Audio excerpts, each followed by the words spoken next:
Okay, bear with me. Oh, sorry. Bear with me real quick. I just gotta get this organized. Okay. So I have this prepared in sort of a speech format, so I'll get into that here in a second. First of all, as she had mentioned, I'm the tribal chairman for the Susanville Indian Rancheria. I know I don't look like a TV Indian, but trust me, I am. Okay, and with that, we generally give a traditional greeting when we address groups of people. So, Hamu, Ijawa, Brandon Gutierrez, Minanina, Warata Karana, Bihapa, and a way to Kimara. Yatabino, Numupuni Pijanema. So, what I said was, hello everybody, good morning. My name is Brandon Gutierrez. I'm a Northern Paiute from the Honey Lake Valley, what everybody calls Susanville. And it's good to see everybody today. And before I even get started in that, the gentleman already mentioned, it is our birthday today, so happy birthday, Marines. Hoorah. I don't think there's anything better than being a Marine. I only think only Marines know that, so I'm a little biased. Okay. Now, after I get through what I've prepared for you guys today, if there are any questions, I'll be more than happy to answer whatever questions anybody has, whether it's the children or adults. So please feel free to ask. I'll open it up after I am done. Some of the things I'm going to talk about today, even though there is a mixed crowd in here, I still think awareness for the 22 veterans that we're losing a day, I think that needs to be talked about, so I will address that a little bit today. I'll go over some of my experience and things of that nature. So, there has been and always will be important people who do great things. I am not one of them. When I was asked to speak at this honorable event, I did not hesitate to accept the invitation. Not because I'm overly proud, but because I believe in service, and I love my brothers and sisters in uniform, both past and present. I want to thank all the people that made this event possible, because it's always important to talk about veterans and their sacrifices. And I do want to give, if people would give a round of applause to the color guard, that was pretty impressive. Great job.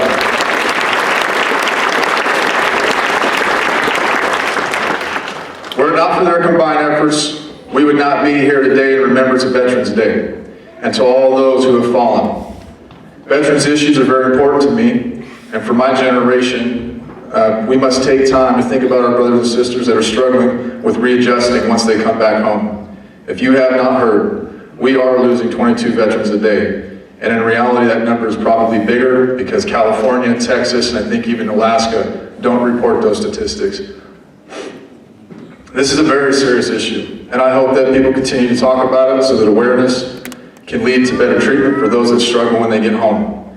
This is my generation's war, and like those before us, we bear scars. We've answered the bugle's call over and over, and for many of us, a few more times over. And what I mean by that, we're an all-volunteer force. We're not drafted. We have guys and women who do more than one combat deployment, more than 2, more than 3, some people 10 deployments, okay? If that doesn't say you love your country, I don't know what does. What's more, we have engaged in combat for a longer period of time than any generation of Americans before us. There has been no draft, and there will be no draft. Consequently, that means numerous deployments for those that stay in service. Now, in an area like Lassen County, it is not lost upon us that our brothers and sisters are still at war. Though, I would venture to say that there are many places in this nation where the ongoing war is an afterthought. I think many of us know that. While Americans continue to fight, we seem to be obsessed over pop culture's mindless celebrities and the many other distractions that keep our heads buried in the sand. I personally believe that this is due in large part to the fact that less than 1% of us have served in these wars. To me, it's a numbers game. And when your group represents such a small number, it's easy to forget, shrug us off, or buy us a token gift and move on. Most Americans will never leave the safety and security of our shores. And that safety net is a direct result of the actions of the men and women in our armed forces, and that goes through all generations. Our wars will continue in some way, shape, or form. More will fall, and even more will carry wounds of varying degrees, both seen and unseen. My name is Brandon Gutierrez. I'm a Marine and Navy veteran. My service is not impressive, my sacrifice was average, and all of my medals are earned. As a Marine, I served in the 1st Fleet Anti-Terror Security Team Company. It was my unit that responded to the USS Cole bombing in 2000. And on 9/11, we were already conducting security operations in the Persian Gulf, the Gulf of Aden, the Red Sea, and we were on the ground in Aden, Yemen. As everyone now knows, the world was forever changed on that horrible day.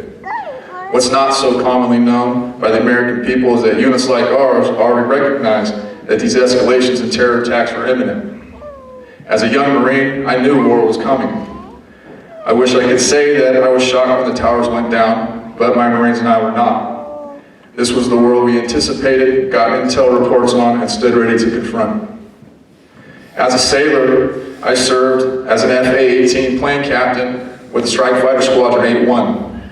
In 2004, I deployed again to the Gulf aboard the USS John F. Kennedy. And for those of you that know your history, that was the time when Marines would find themselves in a fight for Fallujah. Our carrier air group assisted in that fight, and as Marines and Navy do, that fight was won. I am thankful that I was able to do my very small part in the 2 deployments I was called to serve in. But for me, it's never been enough. The notion has been a point of personal shame and self-torture for over a decade. The guilt I carry for not sacrificing more for my brothers has continued to haunt me. While in service, I learned of the deaths of several friends and fellow Marines. That news cut me deep, and a part of me died with them.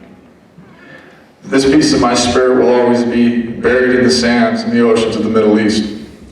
I think that bravery is something that pundits and politicians like to talk about but don't understand. My brothers and sisters don't call service bravery. They are hesitant to accept any accolades from combat service because all of them have at least one friend who is no longer standing in formation. We call bravery duty. It is managed fear mixed with love, nothing more, nothing less. People like them are not okay with standing by and letting others fight when the nation calls. That granite-like character is what I love most about all of them. Yet the price that is paid for walking that path is great and torturous. The ultimate sacrifices and dismembering wounds made and felt by thousands of us are the most obvious to the casual onlookers. But the mental aspects, the hurt, the confusion, the regret, are never so obvious. There is a disconnection between average Americans and our veterans. That's not to say that the families of all veterans are somehow not invested in the service of their loved ones. On the contrary, oftentimes families will saddle themselves with the loss and injuries of our vets, and they too have to endure. Those families are a part of all of us.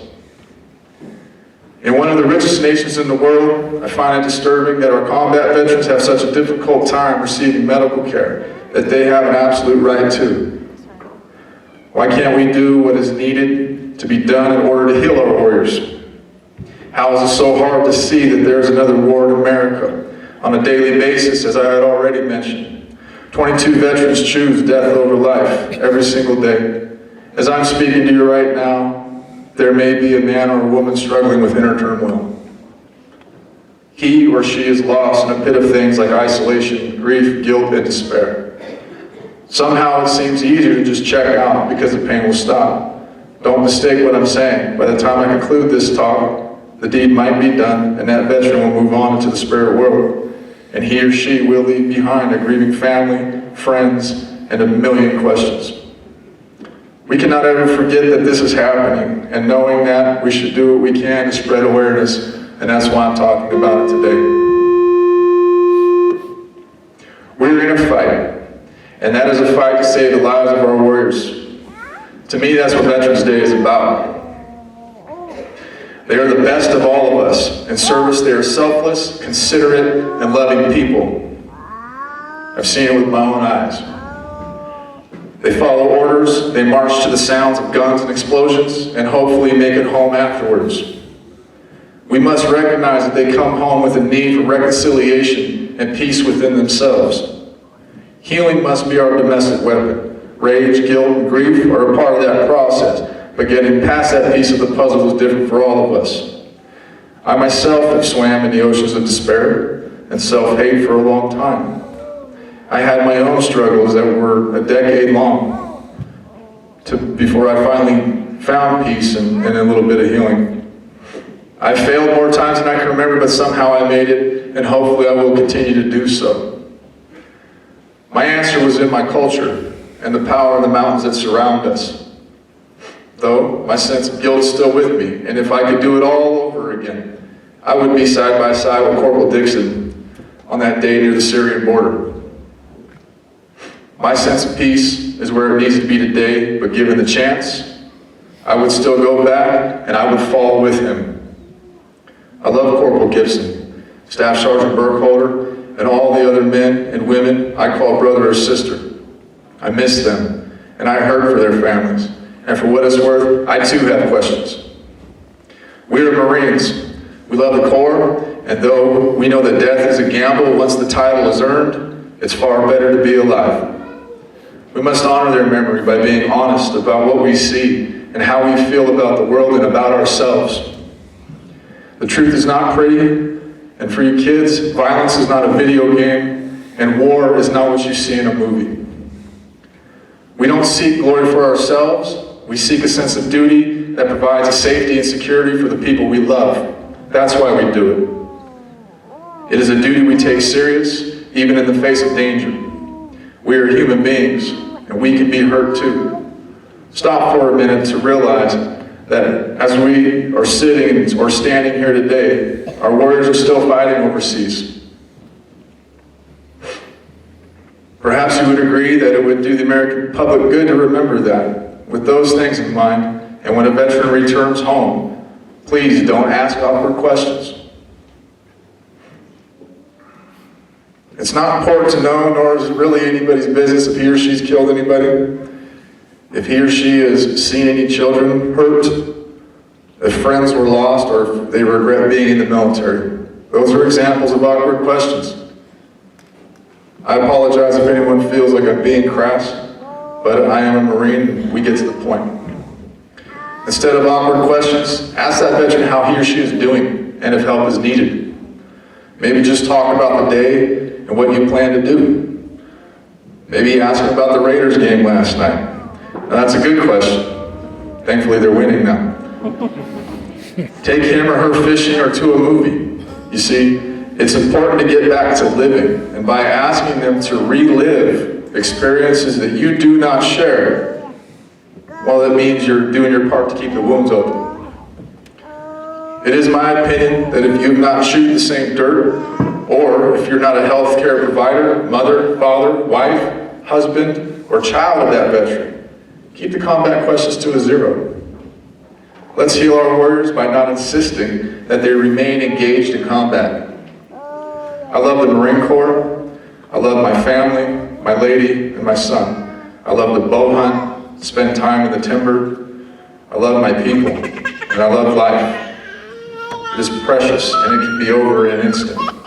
So I pray, in the next 10 seconds before he or she chooses to leave us, that just maybe the good Father above will show him or her that living is better than dying. Thank you, and Semper Fi.